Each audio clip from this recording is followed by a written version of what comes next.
Welcome to Stuff and Whiskey. I'm Josh. And I'm Erin. And we're talking about 5 bottles that we've recently finished and our overall experience with them. Will we rebuy or will we say bye-bye?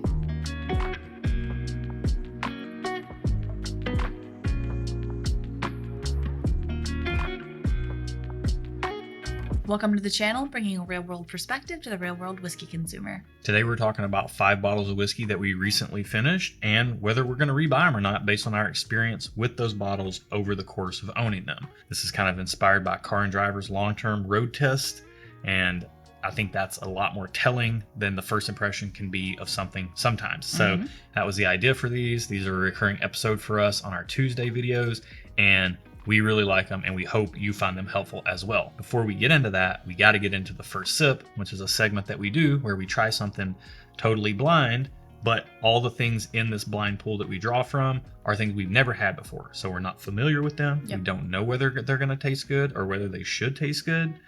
All we got to go on is a taste in the glass. So this has got to speak to us. Yeah. Let's find out what it's saying. Cheers. Cheers.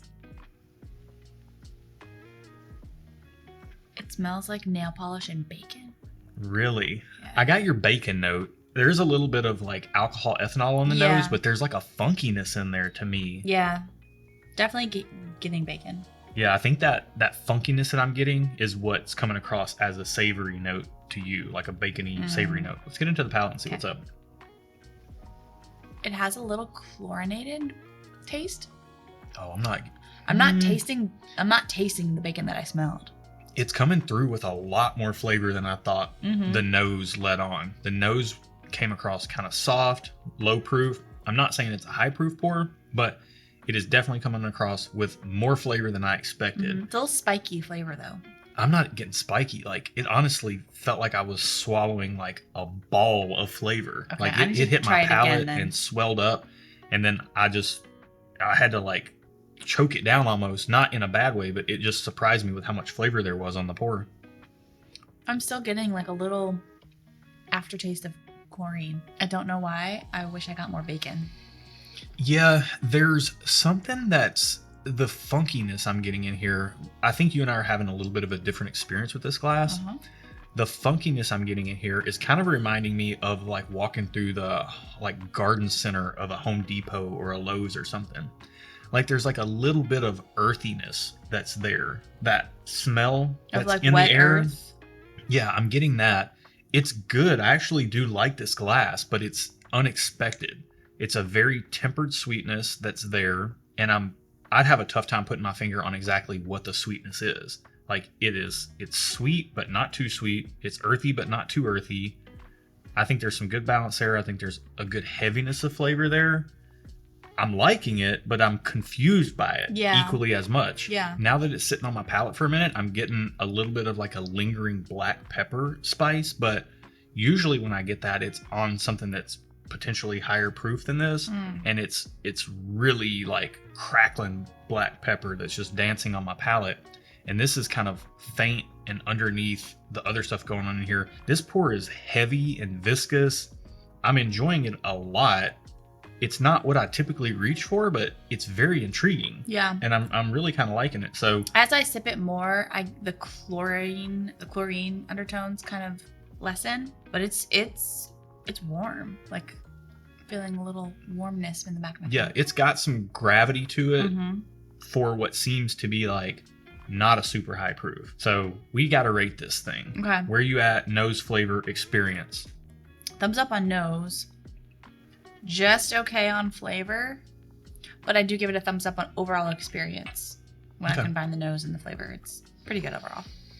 I think after sitting with it for a minute, I'm going to end up at thumbs up across the board on nose flavor and experience. Honestly, like I said, this glass is kind of confusing. There are things I can mark down to just okay that I can also easily mark up to 2 thumbs up, particularly the experience, because it's feels like a unique product in a market full of a lot of products that are very similar. Okay. So the way that this glass is going about its business is intriguing to me.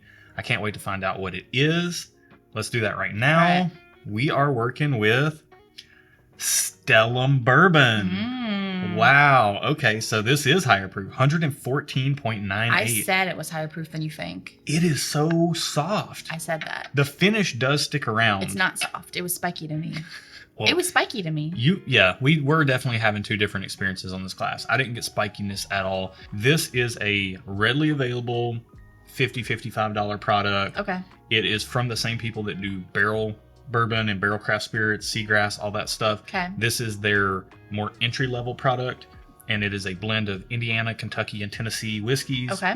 So now that I know that that's what it is, I feel like I can get a little bit of the George Dickel minerality. I think that's maybe what you're getting on the chlorinated thing, and Possibly. what I'm getting on that earthy kind of garden center type of vibe. Yeah. I think that's what's coming through. So if you're off put by George Dickel whiskey, I would steer clear of this. But if you're not off put by George Dickel whiskey, or even if you like George Dickel whiskey, which we do, we've had some really good 15 plus year George Dickel picks and blended in well to a blend like Barrel, like Bardstown Bourbon Company, like Stellum. It's a product that we do tend to enjoy. Okay. So let's get into our retail. Let's get into our retail metrics.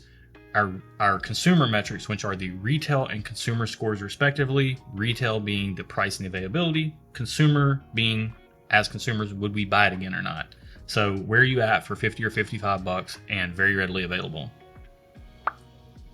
It gets a thumbs up on retail because $50 is a good price, and for me, it's my sweet spot, and readily available gets a thumbs up. Okay.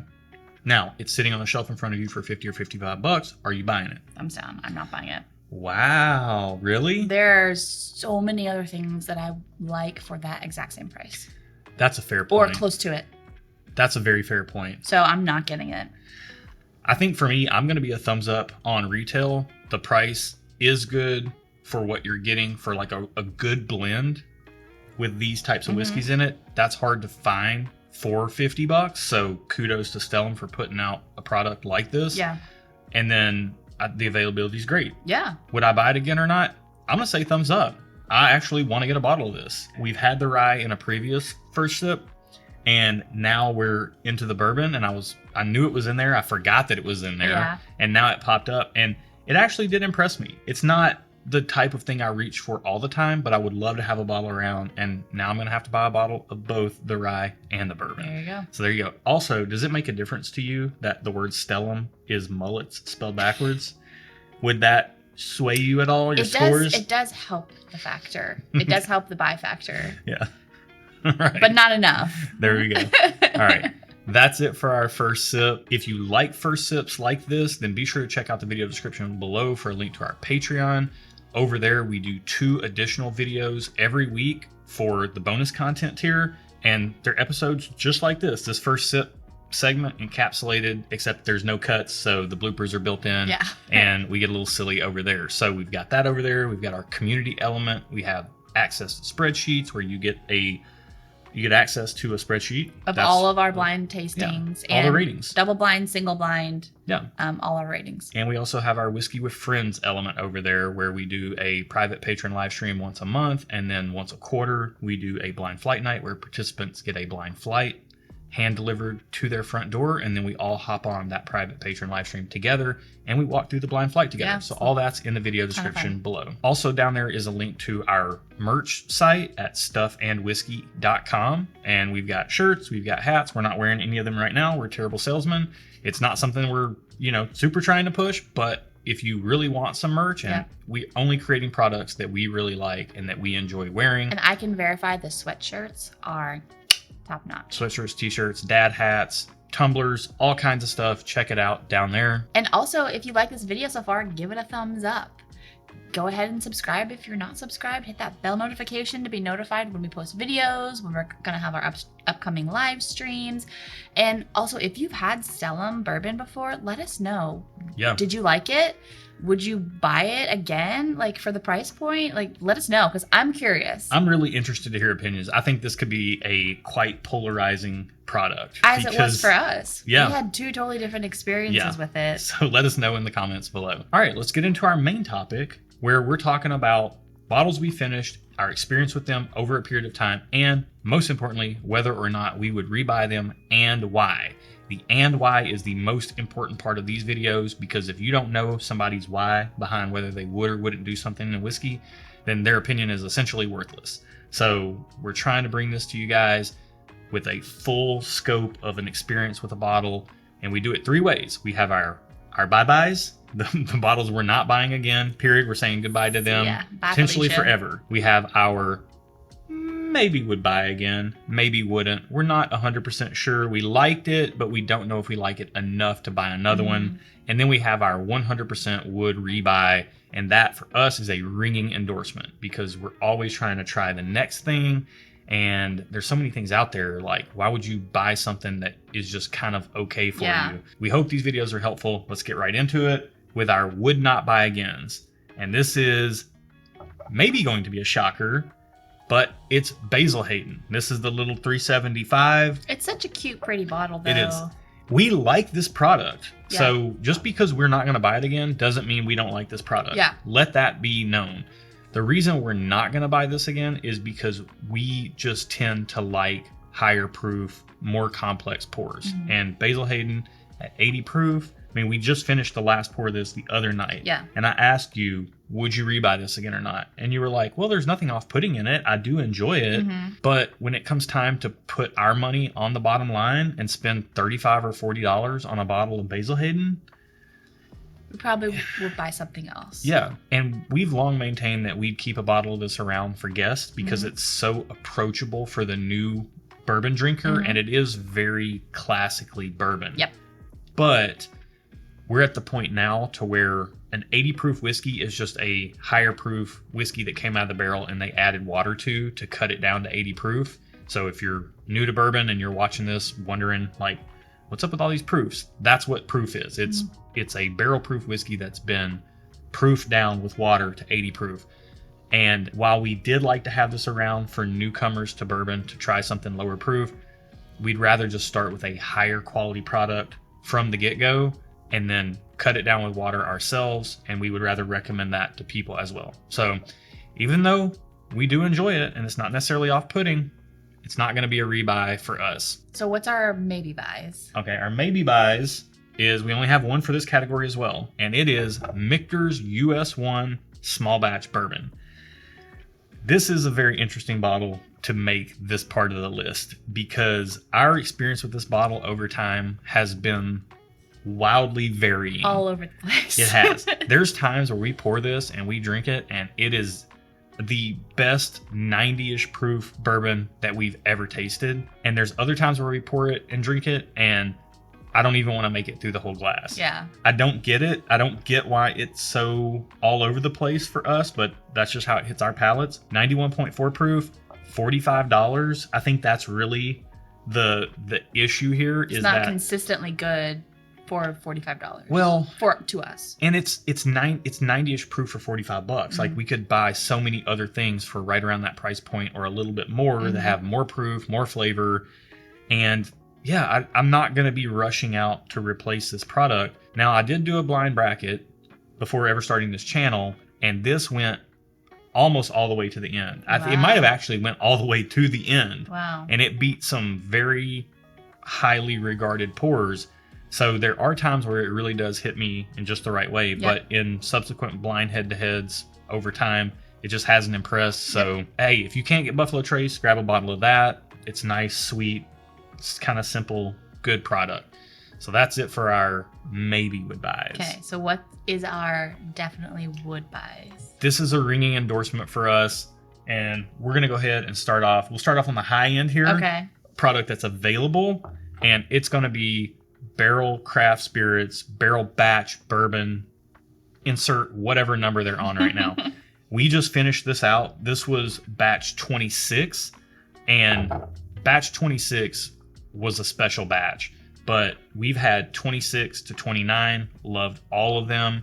The only one that was just okay was 28. We haven't had 30 and 31 yet, but all the word on the street is that they're very good. We're going to pick those up as well. We'll continue to buy these. Next up is going to be John J. Bowman Single Barrel, which if you're in the know, you know that this is Buffalo Trace distillate. that gets shipped out to Abraham Bowman Distillery in Virginia, and they run it through their copper pot stills, and then they age it in Virginia.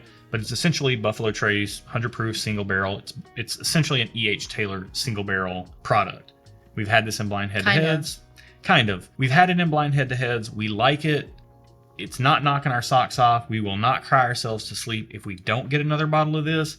But if we do see another bottle of this on the shelf, we are buying it for $50. Yeah. We do like it. Yeah.